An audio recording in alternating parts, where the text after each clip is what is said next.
everyone, and welcome back to the Ride Podcast. I'm Michaela. And I'm Nicole. And for this episode, we are sitting down with Mile High Rescue based out of the Denver area. And they are really doing a lot of cool things with their rescue because they aren't just rescuing horses and putting them up for adoption. They are giving these horses a new career, a new chance at life, setting them up for success, and then bringing in youth and adults who want to learn and educating them on the rescue horses and giving lessons so they can be paired up with these rescue horses and go on for another life with a new owner. Yeah, I really loved getting to know Maria and Emily, who are the founders of Mile High Rescue. I think what really connected with me is that they both have horse show backgrounds. So they came from this very intense, high competition industry where people spend a lot of money to have these top horses, and they somehow found their way into the rescue industry, which essentially these are horses who may have been show horses or had careers that ended up in these lots, and just they're able to see their potential even when they're not in the best of shape or the best of health, and they know that they can take these horses and find a job for them or find a person who's going to take care of them. And so I really love that they came from that competition background, but then they, saw a different side of the horse industry and decided that that was going to be their career path. Yeah, it was really interesting to talk to them and hear about that because a lot of times you hear about rescues, and I explain this kind of in the podcast, but it's just rescue a horse and it's just a casual horse owner that just kind of feeds them and cares for them, but doesn't really train them. Whereas Maria and Emily have that skill set to just set these horses up for success. And I think that that is a huge thing that is covered within this episode and highly talked about and has made them one of my new favorite rescues. Yeah, and we're so lucky that they are close by. So Michaela and I are planning on going out there in the spring once, the mud has dried a little so that we can do some photos there and just get to know everybody a little more. Another thing that I really love about them is that they're trying to do clinics and, just events and getting all these kids involved with these horses and adults.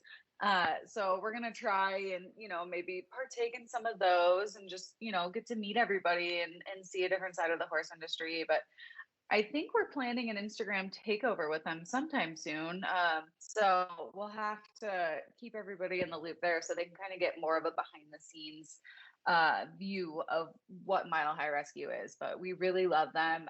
Monique Potts, who's our horse and rider on demand expert, is the one who introduced me to Emily, one of the owners. And I'm super excited to have them part of our team and just, part of the podcast. Yeah, and so you kind of mentioned a current event that I wanted to chat a little bit about, and that's the fact that we have added some new experts to Horse and Rider On Demand, and it's super exciting. I love being able to watch all of these new trainers and all of the new topics that we're covering. So, yeah, Monique is one of our latest additions, and she has a podcast episode that we've done with her before. We've done articles with her. She's been on the cover, and now she's one of our experts. Yeah, Monique is it's really exciting to have her part of the team because she's young, she's upcoming in the industry. She has a really, really strong background in the natural horsemanship, which is something that she likes to work with and cover. So most of our videos are natural horsemanship based. But she also has a really great background of showing. So I love that she's able to kind of take that natural horsemanship and combine it into performance horse elements. She shows cow horses and she shows dressage as well. And so I was super excited to have her part of the team. Growing up, she worked with Buck Brannaman a lot, and that's a really huge name, especially in the more natural horsemanship industry. But she's also ridden with Don Murphy, who's known as like the grandfather of cow horse. So she really does have a really extensive background. And her mom, Janie Jill Toynton, they own Shining Little Nick, a very, very well-known cow horse stud. And so she works with babies, dressage horses, cow horses, trail horses. And I'm just really excited to bring this new kind of series to On Demand because we love Bud and Brad, and there are still going to be lots of more Bud and Brad videos to come out. But we were also really excited to kind of have a new discipline to cover for, people who like that kind of stuff. Yeah, we had a lot of requests for that kind of stuff. And then we also had some more requests for ranch versatility type stuff. So that's coming through the pipeline. We have more barrel racing content with Molly Powell, and her episode of the Ride podcast was taken very well. So hopefully you guys will love her barrel racing training videos.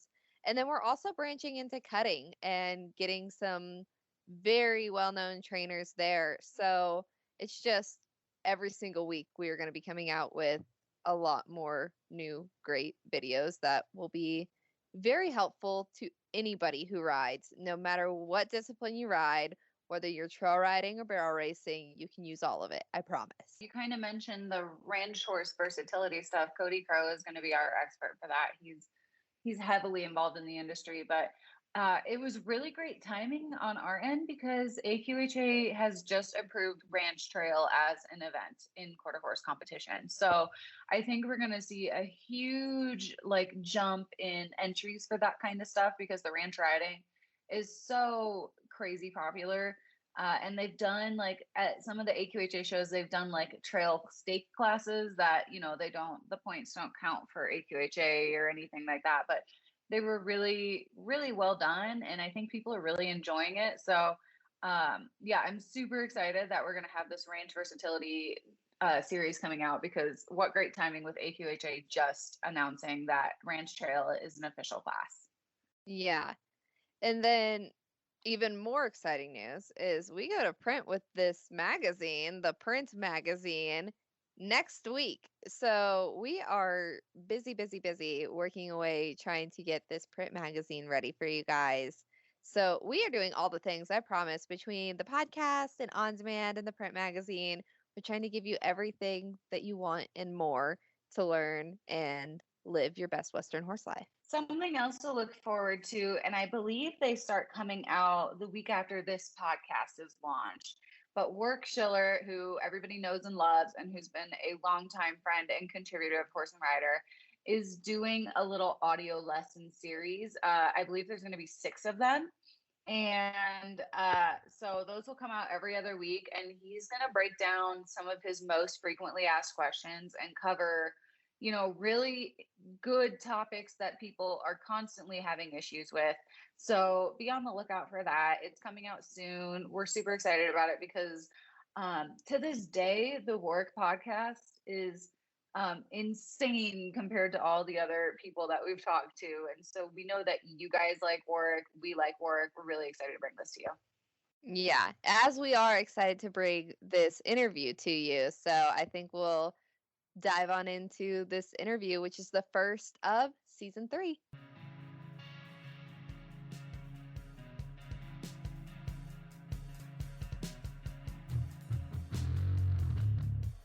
Hi, guys. So today we are talking with Maria Lawson and Emily Klimas, and they own Mile High Rescue here in Colorado. We learned about them through a mutual friend, Monique Potts, who is our Horse and Rider on Demand expert. She's also been on the podcast. And then as I was going through y'all's website, I noticed that you do a lot with A Home for Every Horse, which is actually one of our sister brands. So I thought it was going to be the perfect combination to talk with y'all and learn more about your personal horse lives and learn more about the rescue and how you guys got involved in that industry. So thank you so much for joining us today. Yeah, thank you for having us. We're excited to be a part of this and being on a podcast and spreading more awareness about our rescue and what our mission is and what we're trying to do. So let's kind of go back to the beginning because you both grew up showing and riding horses. Maria, you came from more the English side, and then Emily, you and I actually probably were at some of the same horse shows growing up and not even realizing it because we both come from that same industry, which is wild. And I love that we were able to connect all these years later and have all these mutual friends in common. But let's go back to the beginning and learn more about you guys and growing up with horses and how you even got involved. Sure. So yeah, I started English when I was younger and then switched to the quarter horses, was shouting on the quarter horse circuit nationally, just like you said. I'm sure we have like crossed paths many times without even knowing it. But did that for a long time, specifically, on the pleasure side, the maturity horses. Did that for years, competed, and then I got out of the horses for a little while, focused on, a real career. And then Maria and I actually met at the barn that we are running the rescue at now. We purchased the property, and we kind of had aligned philosophies on how to train horses. And it was the rescue side was something that neither of us knew anything about. I think that we were very focused, and Maria can talk about her experience moving forward into all of this. But we didn't really know much about horses going to slaughter and all of that, and the rescuing and the rehabbing, and that there's actually really good horses out there that have just kind of been put into this like awful future of going down the slaughter pipeline. So we started educating ourselves a little bit more on the rescue side, and then just decided to join forces and purchase the property that was for sale. And we wanted to so do some boarding and training, but then also have like the greater good rescue component out there, and just use our previous knowledge of the horse show pen and competition to help train these horses so they can be adopted out into forever homes and shown at local horse shows. And I think one of the biggest things we want to do in addition to education is kind of take the stigma away from rescue horses like a broken horse, that a rescue horse can actually like be repurposed and reused and have another life outside of what it was doing before. So that's the gist of it. Maria can tell her side of how we kind of got into it. That took us from start to finish. My background, I grew up in Nevada, and so I started showing in hunter jumpers. Early on, fell in love with horses, always have been an animal lover. Showed mostly in Zone 10 and then branched out into Chicago and nationally. And then fell in love with Colorado. Our climate here is great. We have a lot of days of sunshine even through the winter. And as much as I loved Illinois and Chicago, it's pretty gray and cold there. So came back to Colorado, and like Emily, I had started a career in advertising and decided that I needed to go back to a love of horses. For me, growing up in the hunter jumper world and mostly showing, I also didn't have insight into the rescue world. I think that coming back to Colorado, what happened for me is I had a big life change. My dad had passed away, and I decided that I needed to incorporate more of what I love into my life because life is short. So I started volunteering at horse rescues in the Colorado area, and got to know one in Franktown pretty well, and was given that insight into the slaughter pipeline. Owner surrenders, people who couldn't afford to have their horses anymore, even hoarder cases where the police were coming in and taking those animals out of neglectful situations and placing them into rescues. And like Emily said, there's a lot of really good horses out there, and they, ones that can go show at local horse levels and are good all around, confidence builders, family horses. They kind of span the gamut. And then, like Emily said, we met at a barn we were both boarding at, and I had adopted a rescue at this point. And this is the real story. Emily gave you the fast version. I gave you the fast version. But she actually tagged me in a horse on Facebook that was at a kill pen in Texas. And I immediately texted her and was like, I'm buying that horse. While we were boarding at our barn that we now own, it was a boarding facility, and we both met out here. I brought my 2-year-old that I was planning to show nationally up from Texas, and was like, I'm just going to train him on my own. Maria had just rescued a horse from the rescue that was operating here that was not doing a very great job. And we just kind of met, started talking about things. She was like, obviously into all the English horses, and I was into the Western horses. Found this really awesome horse at a kill pen in Texas. He was 3-year-old OTTB, never really raced because he was too slow. 17 hands, and his name was Mr. Rhett Butler. And as a Gone with the Wind fan, I was like, okay, he fits my profile. He's my type of horse, and he has a really cool name. And I liked him because they show videos of these horses, and they were trotting them down this long cement runway, and coming from like the quarter horse stuff, like watching the hunter under saddle horses, he had this long, wispy, like toes to the nose movement and had his head really low and level, and he was just reaching. And I was like, gosh, I'm not an English rider anymore. I was like, but I like him. So I was like, well, someone needs to do something with him. And he's going to slaughter. And so I woke up in the middle of the night, which I never do, saw this horse, and I didn't really know Maria that well. Like we had talked, but I was like, Maria, tag her in it. And next day she was like, I told her I was buying him, and then she was like, well, why don't we buy him together and try a rescue horse together? And so our philosophies aligned, our training are aligned, and he really was the one that kind of started it all. And we wanted to be able to do that for more horses and more families and more people out there, and bring these horses up and put training and time into them so they can find their forever homes. But yeah, it was an interesting balance between Emily's, Western background and my English background, and having these good horses out there and being able to put a little bit of time into them. One thing that we've done with our rescue here is taken them to local level shows and, given some exposure. And one of the responses we get is, oh my gosh, they're a rescue horse. And you're like, yeah, little bit of groceries, a little bit of time, a little bit of training, a little bit of love. Like, people have been blown away by it. And, we're not doing anything big and fancy, but the local shows, taking them to, and people are like, they're competing and they're winning their classes and they're being, good horses when they come out of the trailer. And, I think with our backgrounds of knowing how a show horse is supposed to behave, like kind of implementing that, into some of these rescues. And, they're not going to go be that $50,000, $100,000 show horse, but, if people can come to our barn and find, a nice horse that they can go have fun with on the weekends and it's trained well, then, and it's a rescue horse. This horse could have, gone and been slaughtered, and now, it gets to enjoy life like that. I think people don't really think of them that way. So it's been kind of cool to see how it's evolved. Like we're coming up on our 2-year anniversary. And so we haven't been doing it that long. And we're definitely like, we threw ourselves into the deep end and have never really had a ton of experience with the rescue world, and just kind of taken what we've known and our knowledge of horses just in general and tried to give back in this way. I think, either one of us, because we focused on our careers and stuff, could have, gone and bought another show horse and could have shown, again on the national circuit and done all of that. But it's kind of like, you know what, like we could go do that, or we could go take what we've learned and give back in this way to these horses that need help. And so that's where we were very like-minded and, passionate about, and we just decided to do it.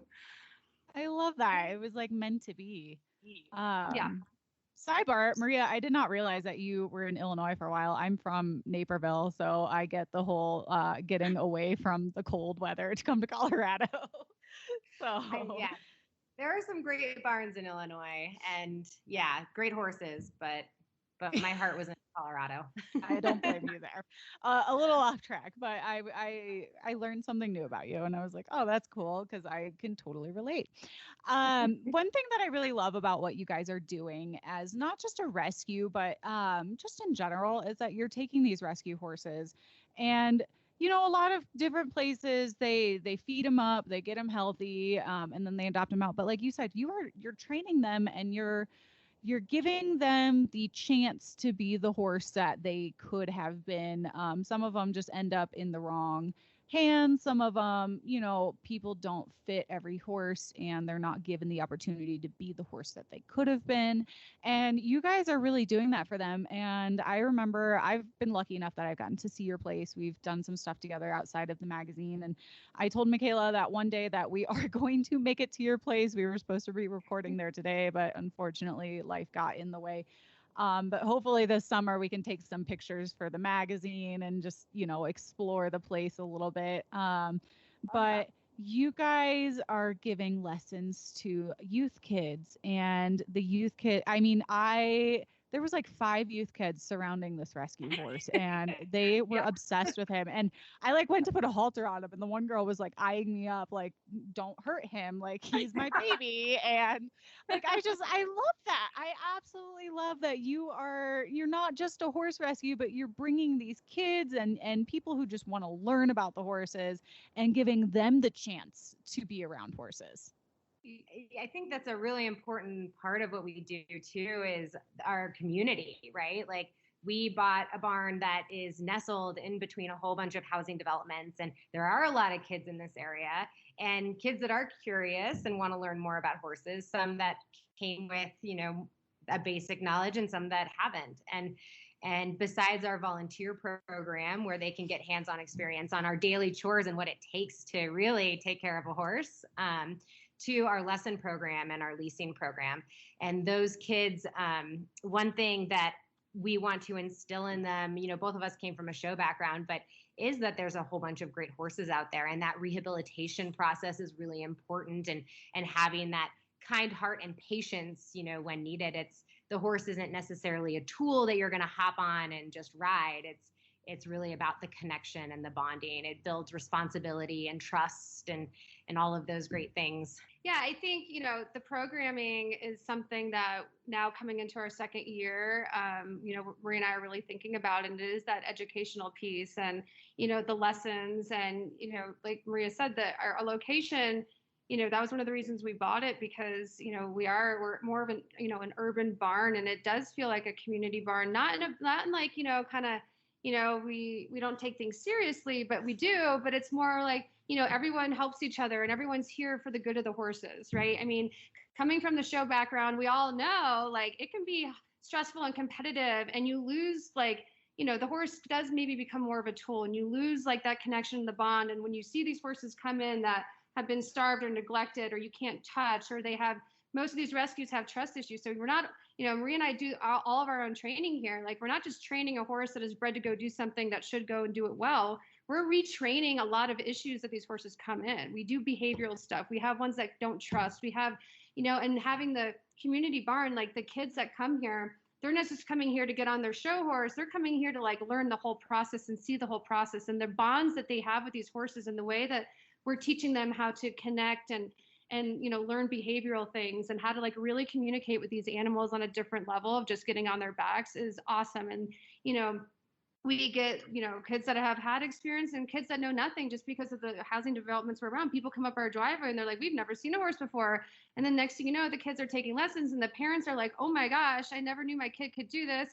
And, it helps on all different levels with kids with, ones that have anxiety or depression or whatever. Like they get around these animals and they're so healing and they're so therapeutic that it's like, it's kind of just taken off and spread around the community. Like, hey, come out here, like spend time with the horses. It's good for the kids. It's good for the parents. They can volunteer. They can take lessons, everything that they want to do here. And, the kids that want to learn about the rehab process, we give them that opportunity. And as you saw, Nicole, when you were here, they hang out, and the kids, they come here and they basically volunteer their time and they help us and they groom horses and they turn horses out and they learn about the nutrition and like the different, shoeing we have to do, to correct some of like the lameness issues that we have. And they just get so much education and hands-on. And that's what we want to continue to do. I mean, we've seen, I've read articles recently. I was just talking to Maria about this the other day that like, the youth, like the kids, like coming, like the sport, I feel like doesn't have a ton of youth coming up anymore. Right. And it's like, we want to keep the kids engaged because those are the ones that maybe go off and help the, the bigger horse shows or do whatever. But,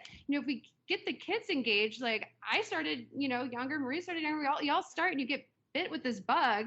And then you're like, horse lover for life. And, that's what we want to try to do is teach people that may not have been, they didn't grow up in a, a rural area, or they didn't grow up in a farm, or they didn't grow up with their family showing, or even like being around farm animals at all. Like we have pigs and goats and chickens and, horses and all of it. So, and it's interesting too, because it, no matter what their financial situations are at home, it really is an equal playing field here. We cater to all types of families and situations. And the girl, they probably were eyeballing you, putting a halter on socks because, they're protective of the horses because they've put so much time into them and they're passionate. Yeah. That horse specifically came in with some trust issues, and, you start from the ground up, and it's not just throw a saddle on them and hop on. It's, hey, we're just going to walk them for a little bit and spend time with them on the ground and make riding that reward, that the horse seeks, not just something that they have to do. Yeah. Oh yeah, he was definitely, you could tell that was her baby. And I think that girl, I think one of them had actually just gotten done riding him for a lesson. Yeah. And what I really loved is that she didn't just like get in her car and leave. Like she waited. We did photos of him for Christmas, and she waited around and helped, and then she went and groomed him to put him away. It was very much like she was here, she was part of it, and I love that. Because that was me as a kid, and I think you can probably relate, or whatever. And I was there, I did everything. I was probably what they considered a barn rat or whatever, where I would just, if somebody gave me a horse, I was okay, yes, I will, like, whatever. And I'm still that way. Like, I always say that I'm this stray that people just take in, and they say, like, oh, well, if you get this horse fit, you can show them. And I'm like, that's the worst mistake that you will ever say, because I will be here every day and that horse will be insanely fit. And then you're going to have to follow through on your promise and let me show. And that's definitely the vibe I got from the girls that were at the barn. And I absolutely adored it. And I love how much they love the horses. And I don't know if some of them own them or if they're all lessons, but you can tell that they take a lot of pride and ownership regardless. Yeah, they do. I mean, it's like, like how we were growing up, they live out here and we like that. We encourage that community. We want the kids, the parents want to drop off their kids and, they have, they've been working with us and they kind of understand the routine and what to do and not do out here and, the proper etiquette around the horses. Like they can come hang out and, they work, but it's not work to them. Right. And they're here all the time. Like, we're like, okay, we're going home. Like, are your parents coming? Like, I know you guys are probably sleeping in the stall, but like, come on. But, and Katie was the girl in particular with socks. And, she's taken advantage of our leasing program. So we offer lessons, English and Western. Maria does all the English stuff. I do all the Western stuff. So that splits up really evenly. It's awesome. And she started by taking lessons. And that's what a lot of the kids do. But we're unique in our rescue because we do offer lease programs. And so a lot of rescues are like, hey, we get this horse and we want to move it so we can get another horse, which we totally get. Awesome. The revolving door works really, really well. But, because we have such a captive audience because of our location, we've decided to be like, okay, we're gonna take our process a little slower.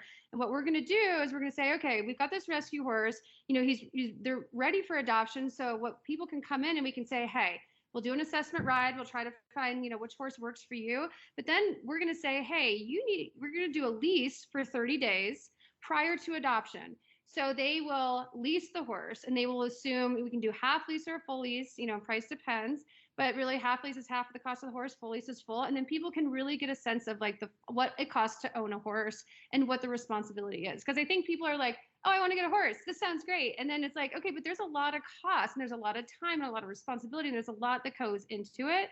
So we started that program for the beginning and we've had a really, really high success rate, like almost 100% with horses. Like that has been where horses have gone out and they haven't been returned. Like, we've had to take one back because it didn't get along with a partner and another one just didn't work. But other than that, our horses have been placed and they've stayed in their homes. And I think a lot of it has to do with our lease program because during those 30 days, we encourage them, like, take a lesson with us and learn how to work with this horse and come out and like mess with the horse on your own. And then also here's the financial part of it. And after that 30 days, we can all have a conversation of like, is this a good fit or not a good fit? And if the horse isn't a good fit, maybe we try another horse, but at least it brings them into this like softly and slowly. It's not like they're going to come in, adopt the horse, put it in the trailer, take it home. And then in 2 weeks, they're like, uh-oh, this isn't working. And then the horse comes back to us. And now we're like, uh-oh, we have to go like redo whatever just happened to that horse in 2 weeks. And moving the horse around is traumatic. So it's like, it's an awesome program that, we may not have been doing this for a long time, but it's been really successful for us. And that's what Katie's doing with Socks. She's leasing him to adopt. So. And our location's really unique too, because we do have access to the Cherry Creek trails. So it's not just, hey, lease the horse and we do arena riding. It's, hey, if you want a trail horse, you can lease them and ride them out in the 200 acres of Cherry Creek. Take them through the streams and over the bridges. I think that we have made, exceptions for, situations that were maybe further away or already had horses. Or companion horse. Or it's like, they're not really, But the majority of them, it is like exposure into costs and experience of care needed for each of those rescues. And if the horses, they start the lease and they take lessons, and then in 2 weeks they're kind of having like, oh, I'm not really sure what to go with here. We also offer the training component. So then it's like, okay, we can help you with the training process as well. We just want to give everyone the tools for their toolbox to be able to have a successful adoption, because our main goal is for that horse to get adopted and stay in that forever home. And that's, if we can do that, then we can do more. So that's, something I think unique that we offer. And it's not just horses. We've adopted out ducks, chickens, roosters, Cats. a dog, cats. Yeah, A some goat. Yeah. Yeah. Yeah, we're a full-on farm. But yeah, But definitely. horses are a priority. But we're bleeding hearts, so. Well, I really like that it goes full circle because I feel like you see those memes on the internet all the time about that inexperienced horse owner going to adopt a horse and then it's like, oh no, what have I gotten myself into? Whereas this, it's like, okay, we are going to take the youth kids and, or the adults, Yeah. give them the proper tools so these horses don't end up, Yeah. going back into another rescue or them owning another horse from the beginning. Maybe they don't adopt a rescue horse. Maybe they do go out and buy an expensive show horse. But Right. that show horse doesn't end up in the situation where, oh, well, now he's on the fast track to slaughter and Yep. needs a rescue home. That actually is a kind of a good segue. One of our future goals here is to do more clinics and classes for new horse owners. Everything from, like emergency evacuation to basic vet care, colic, like learning signs of reading your horse and being more aware. One of the things that we learned in the last 2 years is, those first time horse owners, there are resources out there, but they're sometimes hard to find. So, partnering with different entities or being able to do stuff at our location that is centrally located to those new horse owners. Yeah, we want to offer stuff on groundwork, horsemanship clinics, like how to, treat an abscess or how to, evaluate lameness and just stuff that like we know and like we can see it, but we don't, it's like, well, that person might not know it, and we want to be able to reach out to the community in that way and, partner with other rescues in the area and just really, form that bond to, keep the awareness going. I love that. And like, please be sure to keep us in the loop because we would love to help in any way that we possibly can for something like that. Because I totally agree. And actually, I was on a video shoot yesterday and I was talking to somebody there and we were going over some training videos and he's like, okay, well, like, what about doing this? And I'm like, really, like, you look at something and to like you and me or whoever, you come from this huge show background. So a basic to you would be, like getting your horse a side pass. Like, okay, I'm going to teach my horse how to side pass. But a lot of people don't even know how to get to the step of teaching your horse to move, their shoulder or their hip, isolating body parts. And so it's always really interesting to hear people trying to create clinics and training tips and tricks and whatever that focus on, what are signs that you're going to look for with just basic horse care, because I forget that there are people out there who probably don't know what what are the telltale signs of a horse colicking. Right. I've been in a million show barns, so I've seen horses kick at their stomach and roll and biting and, obviously but yeah, we forget about it. And I can see how overwhelming it could be to somebody who wants to buy a horse but doesn't know where to start. And there's a lot that goes to it. And there's a lot of people who aren't willing to share that basic information because they would rather focus on the intense training or the people who have $50,000 budgets or whatever. And it's really, really special that you guys remember that and you help people like that. Yeah, we're definitely not in it for the money. Right.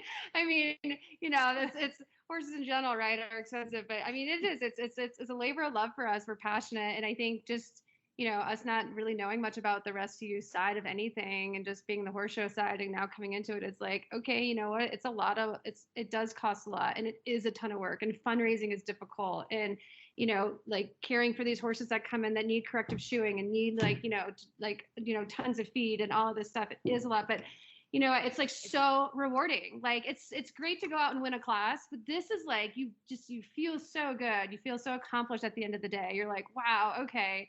I did a lot. And whether you're working with the people or in the horses, it's really, really, really cool to see it. So growth on both sides, definitely, with the youth, the kids, even the adults that come out here, you know, and seeing growth on both sides. One thing that when we started the rescue, or we were, kind of going back and forth on, all right, what is the name of our rescue? What's our mission? What's our vision? And what are we about?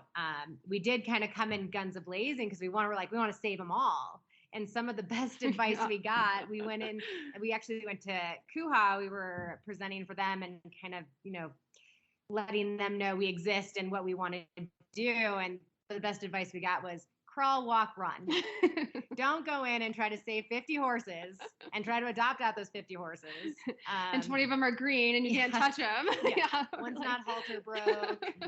Yeah, we're like, why not? And then we're like, okay, yeah. But so that over the last 2 years, we really focused on, okay, these are the ones we started with. Let's, put those time into them. Let's get them ready for adoption, have those adopted out. And then that opens a slot for another horse to come in. And yeah, we've been really successful over the last 2 years and are excited to kind of see how that all grows. No, I really like that. And I like your business model and how you've come about it, because I think when I hear of a rescue, I don't always think of, okay, these horses are being rescued and then getting a new job and then going to be adopted. A lot of times when I think of a horse rescue, personally, I will think of a rescue where these horses go and maybe live out the rest of their lives and they don't, necessarily get a second chance at another career. So I think that that's a really unique aspect of your program. And I really like that your foundation is on education.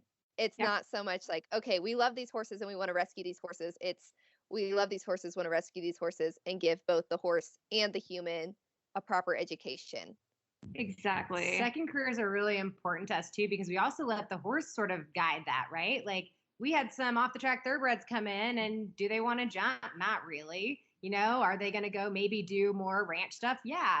Yeah, they're slow. They're kind of like, all right, they don't care about much. They didn't want to go run on a track, but hey, they love going out on the trails. And a thoroughbred is a bigger horse, so like, the guys that come look for a horse maybe don't, the husband horse, is maybe not the 15-hand little quarter horse mare. Like, but so if we can get the quiet-minded thoroughbreds, like they can go on and do that and they're happy, and they're outside and they're moving, they're just, they're exploring, they're great. And, with our lesson program being part of the educational stuff, like we're teaching on our rescues. Not all rescues are able to go into that lesson program, because we get ones that are, you can't even touch, that we have to put through a chute to get into the trailer. We get ones that are completely like unhandled, and then we train ourselves and adopt out. But then the ones that come in that you're like, okay, you've had a saddle on, you may have like been a trail horse, you have no idea how to move your body laterally, you have no idea how to flex, you have no idea to move your shoulders, you have no idea how to move your hips, your rib cage, lift your back, you don't know how to transition, you don't know your leads, you don't know anything, you can barely back up, but you can get on them.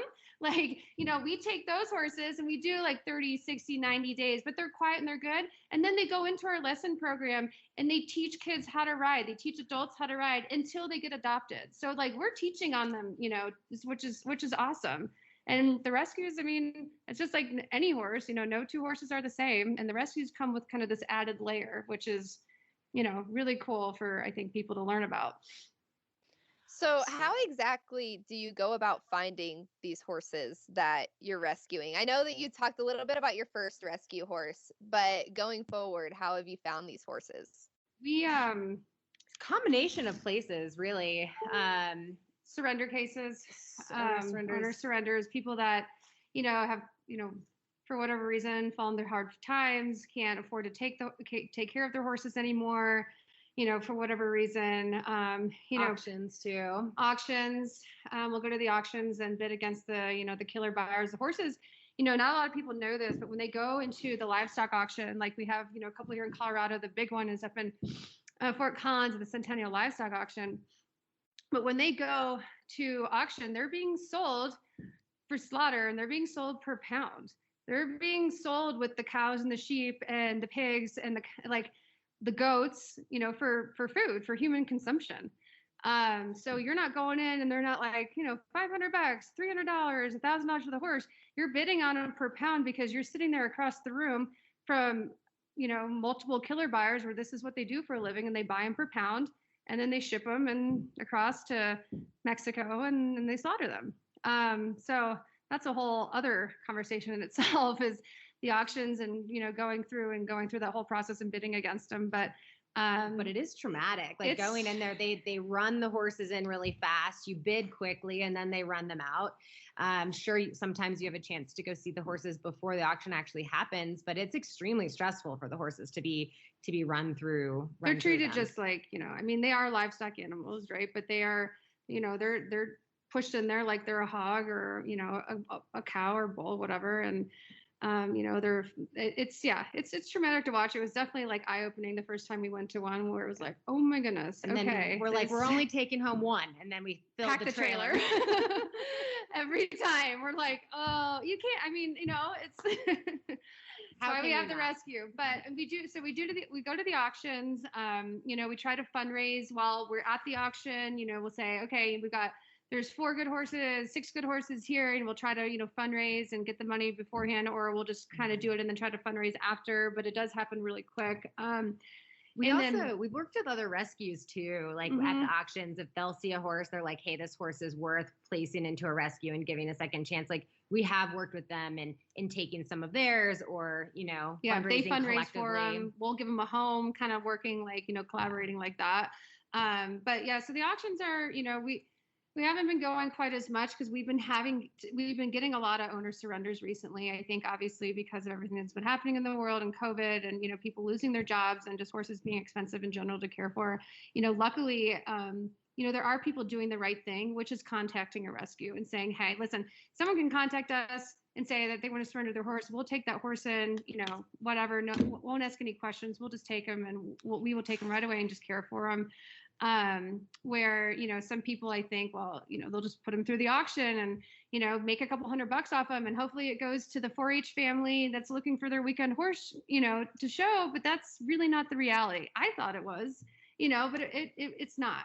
Those horses are going to slaughter when they go to the auction more often than not. And so for people to come in and contact us, they can come drop the horse off and we'll take it. So we've definitely during COVID have seen those numbers definitely increase.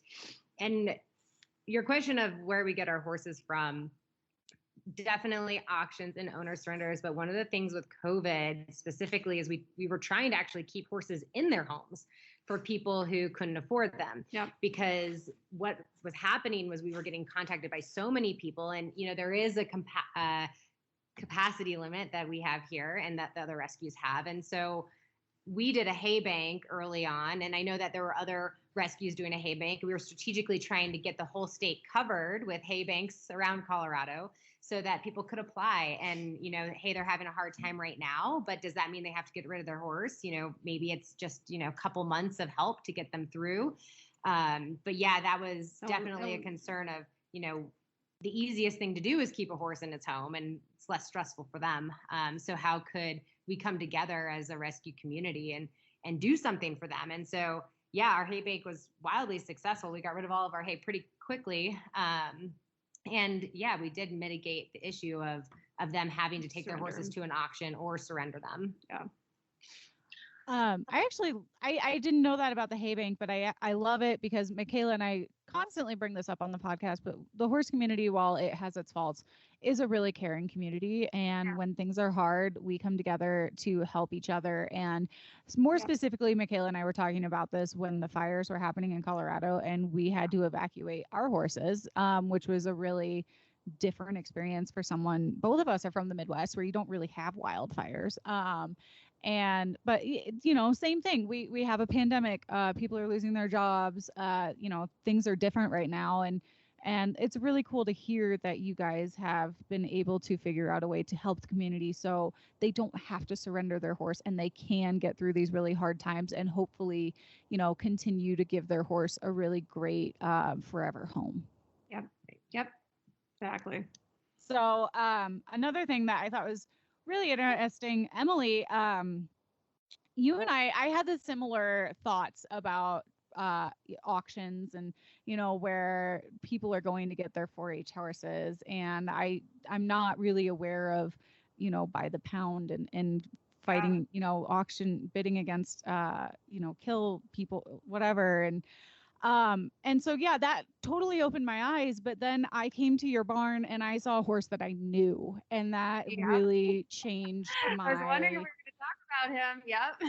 Yeah, and I'm not going to say names, and I'm not going to even hint out who he is, but we can talk vaguely about it. But yeah.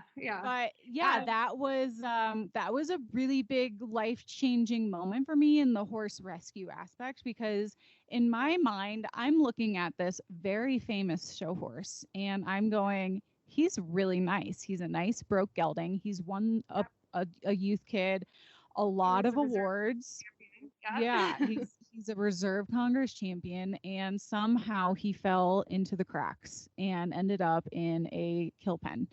And Yep. it really made me change my perspective on a lot of stuff and realize that no horse is safe from ending up there.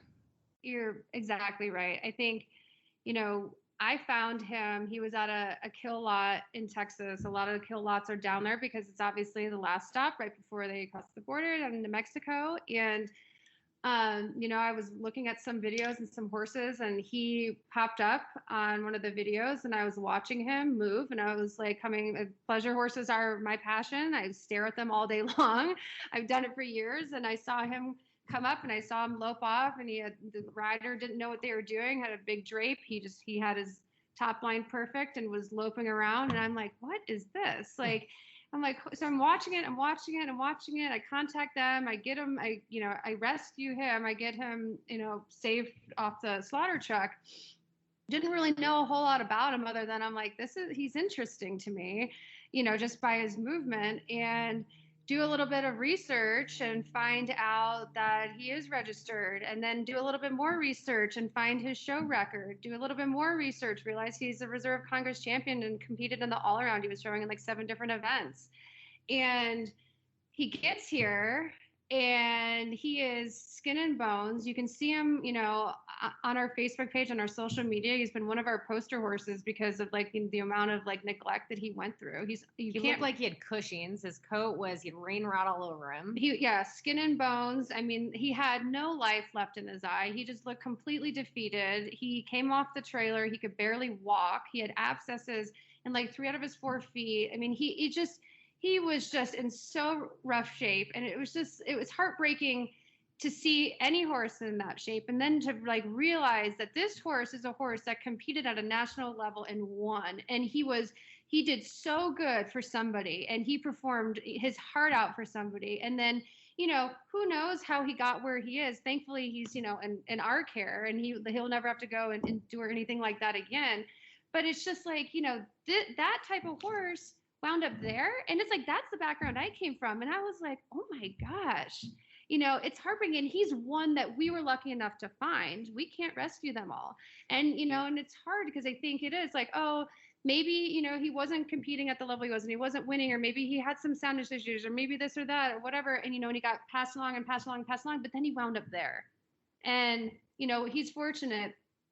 We found him, and he's going to be forever loved. And we're rehabbing him back, and he's awesome. We've gotten on his back already. He's fat and he's happy, and he's got tons of personality, and he's loved by everyone here. And he'll be incorporated into the lesson program. And you look at him and he squares up for showmanship, like but he remembers all this even after being so defeated. Like he comes out and he's happy and he's trying, and he's gotten over like everything that he had gone through, from being this top level show horse to being completely dumped, now back up again. And he's done a complete 180 from how he showed up here, and he's in good spirits, but it is crazy to think about. And like to put a timeline with that too, it took us over a year to get him to the proper weight, to get his soundness issues resolved. And actually it's been almost a year and a half now. And just now he has been cleared to walk under saddle. So it is a long road of recovery, but for a horse that's worked so hard his entire life, definitely well deserving of a bright future. And he'll go make, someone, he goes out, we turn him out, and he lopes around with his head down, he bucks, and he's like, he feels good. But like, when we get him back, like to everything that he was doing, he did the horsemanship, he did the showman, he did all those events. And so now when we can put the pieces back together with him, he's going to make someone an awesome local show horse. And, he's going to go on to like have this second part of his life, where he can, he's trained, he knows what he's doing, and he loves it. It's just now getting him back into a place where he can do it. And, to him going to those local weekend shows, he's going to do awesome, and some little kid's going to love him. And, that's what brings us joy, is seeing that, come full circle. Yeah. He totally perks up too. Like you get ready to do anything with him. He's like, okay. He's like, I got this. This is my job. I know what I'm doing. I got you. But it's just like, who knows how many, that's what, I think about. And when we look at these horses that, the auctions or, the kill pens or whatever. It's like, who knows what they know, right? Who knows what that horse's background is? And that is like one of the hard things about the rescue is, we'll bid on the horse at the auction, or we'll take a horse in, or we'll get one that we see, you know, on the internet or something that is part of a kill pen, and you don't know their backgrounds, and so it's like, did they have a traumatic background? Yes, they all did, but it's like, what did they do? They tell you a lot when you work with them on the ground. They tell you a lot when you get on their backs, but it's like, I don't know if I ever would have like walked up to this horse and tried to square him up if I hadn't known his show record, right? But I did, and he does. So Well, yeah, because I don't think you ever expect a horse to that No. caliber to end up they're there. there. And It happens. it is mind blowing, because like when you told me this horse's name and I was like, I know that horse. And then like literally on my drive home after we got done, I texted you and I was like, this is his nickname. This is who owned him. This is what barn he came from. I was like, I legitimately was like mind blown, because I was like, how does this happen? And I guess my next question is, how do we keep this from happening? And obviously we don't have that answer because it keeps happening. Yeah. But what do you guys like? What would be your advice to somebody? Well, I think that horses end up there for a few different reasons, right? Either they age out of where the owner needs them to be, or loss of use is a big one. I know with the thoroughbreds too, like injuries on the racetrack, loss of use, they're dumped at the auction, end up at feedlots. But yeah, I think contacting rescues, I don't know, even as a horse owner my entire life would have known, I sold my horses to other people, but I don't know that I would have ever contacted a rescue and said, hey, this horse might be good for a lesson program or a beginner, and be able to shed light on the history of them. But rescues, not sure if it's just because, now we run one, but I do think they're kind of on the rise, and there are shady rescues, there are really good rescues. Yeah, but do your research, but my advice would be, contact the local horse community. Like you said, that they're really giving and caring. And I think they want to help. They want to help. Yeah. And I think, as simple as it is, just like, know where your horse goes, right? Like, you sell your horse to someone. Like I sold my horse to Maria and I have a good relationship with her, but, stay in contact, right? Like, cause Maria might use that horse for 5 years and it's like, oh, hey, where did he end up going? Like, that's all simple. Like we know everybody, and people shouldn't be afraid to share that information. Right. Cause then, right. So it's like, just as simple as that is, just know where your horse goes, follow the horse, keep the relationships with the people. And, always be like, as a horse owner, if I go sell my show horse that's down in the barn and I keep track of him, and always be like, hey, you know what, if he gets to a point where he has some soundness issues or he has health issues, let me know. Right. It's like, keep me informed. I will always take him back and I will find a solution for him or something like that, and then, people can also go and check out the rescues. I think it's educating people, like, because we didn't know about it until a couple years ago. We had no idea. And we've advice, been involved in horses our whole life. Yeah. The other thing we see a lot is, families buying babies or unbroke horses. And then the horses get big and scary. And if they're not working with a trainer or boarding at a facility that can share that knowledge with them, we see a lot of those come either through our rescue or in the auctions. And as a rescue, those are the horses that spend the most time here, right? They cost us the most amount of money because they're here for 6 months or longer, because they're not halter broke. They've never had we have a 6-year-old that has never had his feet done.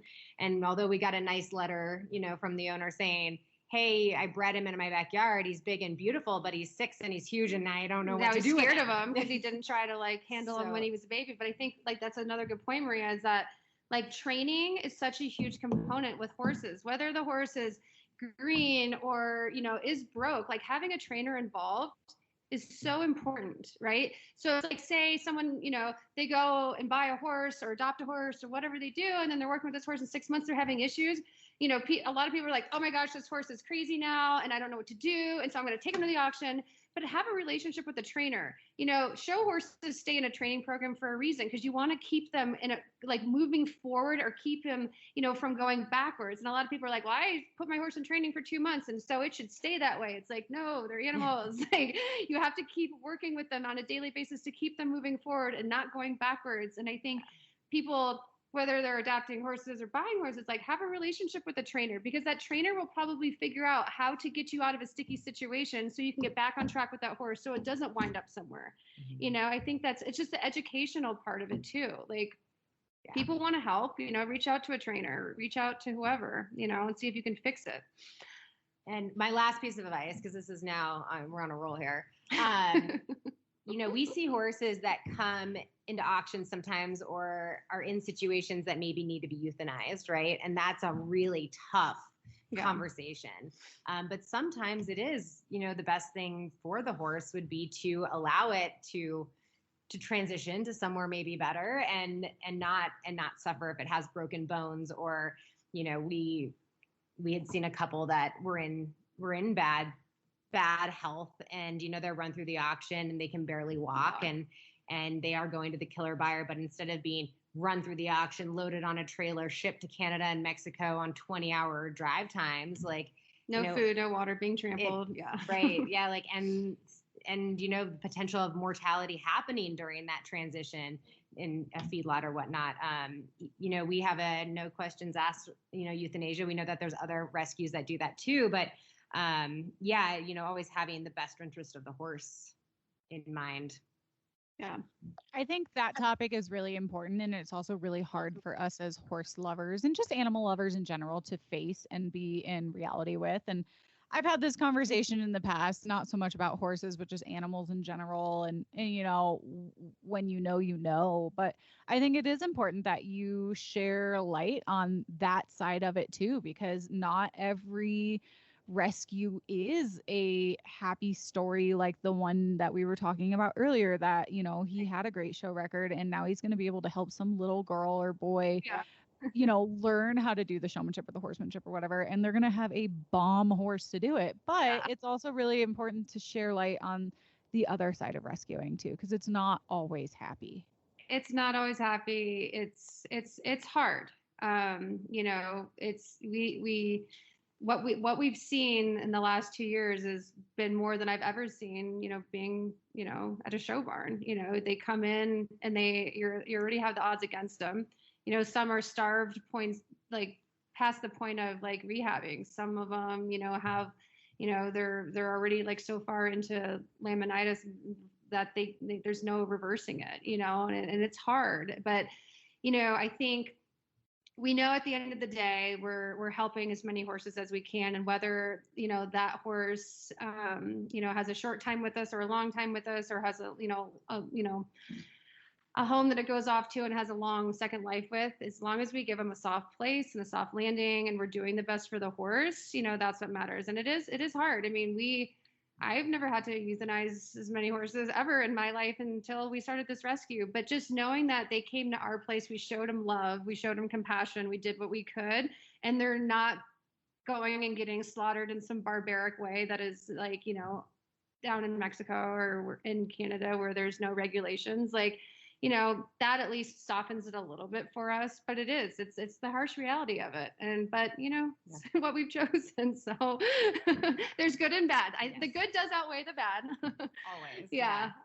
But I mean, it's hard. It's hard to make that decision. It's hard, I think, for anyone to make that decision with any animal. And it's hard, even having like to talk to our, the people that come and adopt the horses. It's like, but we want to, walk through, it's all about education, right? And it's all about the awareness of like, hey, even after they go into their forever homes, like we keep communication with them. We're like, call us anytime, any day. If he's like staring at his, side funny and you're not sure if he's calling or not, like tell us, FaceTime us. We will still walk you through things after that horse leaves. And if it comes down to the horse, like we will be a part of that, and we'll help like, talk people through the best decisions, because it is hard. I mean, it's hard for us and we do it every day.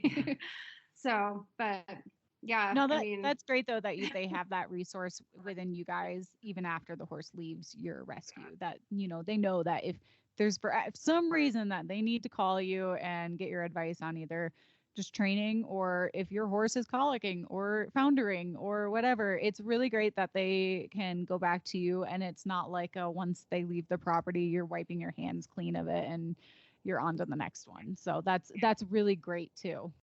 Definitely not. Yeah, we have a process in place where we do home checks. So the horse, we do leases here. There's a trial run here. And then when they do go to their forever home, we check in with them, after 2 weeks, after a month, after 60 days to make sure that, the horse is still happy and healthy, in good spirits, and it is a good fit for where they're at. And knock on wood, we haven't had to remove any horses. And I do think that upfront leasing Lease program does help with that.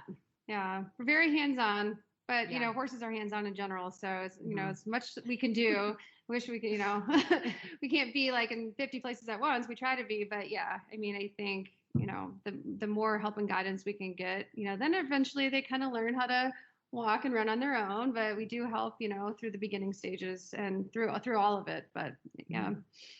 Well, we're going in well past an hour now, so I'm sure that y'all are busy with all the lessons and horses that you're taking care of, but maybe we can do a part 2 and cover some other topics at some point, because there is a lot to learn about the rescue world, and I'm excited about your clinics and just the things that you're doing to get the community involved. So we'll have to follow up on that and maybe do some more, whether it's the podcast or the magazine or whatever we can. But before we let you guys go so that you can go back to taking care of these wonderful horses that you've been talking about this whole hour, where can people learn more about you? Where can they find information on you if they're interested in adopting or even just taking lessons? What's the best way to get in touch with you? Our social media accounts, we're pretty up to date on those as far as events and horses that are available and are, happily ever after success stories as well. And then our website, milehighrescue.org. We have our rescue horses listed. We have our events listed. We do try to do, those holiday community events and more open houses. So we do a lot of those. Invite the public to come and meet the rescues and give them treats and shower them with love and attention. But yes, our website and our social media accounts, just Mile High Rescue. The social media, the Facebook and the Instagram, we have a lot going on, but we do try to stay up to date as much as we can on those. And that's where we do post our events. And, we try to do COVID, we weren't able to do it, but we try to do like a yearly gala and do some fun stuff and silent live auctions and, open houses, as Maria said. We try to do probably, quarterly. We try to do one here at the property and, get people in for whatever, the event may be, meet the horses and kind of, give a little spiel and tour of what we're doing. But most of that, is usually up on our Facebook or Instagram. We're really good about at least posting that. Yeah. Awesome. Well, and I think I've kind of discussed having you guys do like an Instagram takeover on Horse and Rider. So I'll, be sure to check that out. I don't know, maybe we can get you guys to do it the week that this podcast goes live so that people can learn more about you after listening. But thank you so much again. We appreciate you guys taking time out of your busy schedule to talk with us and just kind of share info on the rescue world and how people can get involved and just to learn more about it. Yeah. Well, thank you. Thank you for having us. We've got lots more to chat about whenever you guys want to do it. So you just let us know, but thank you for having us on. Thank you guys for tuning into the Ride podcast. We hope you enjoyed this episode, and please be sure to subscribe wherever you listen to podcasts. Follow Horse and Rider Magazine on social media and find us at horseandrider.com. If you guys have any questions or comments, please be sure to hit us up at horseandrider@aimmedia.com. We want to hear from you guys. And if you like what you're listening to, be sure to leave us a review on iTunes. How many stars, Michaela? 5 stars, please.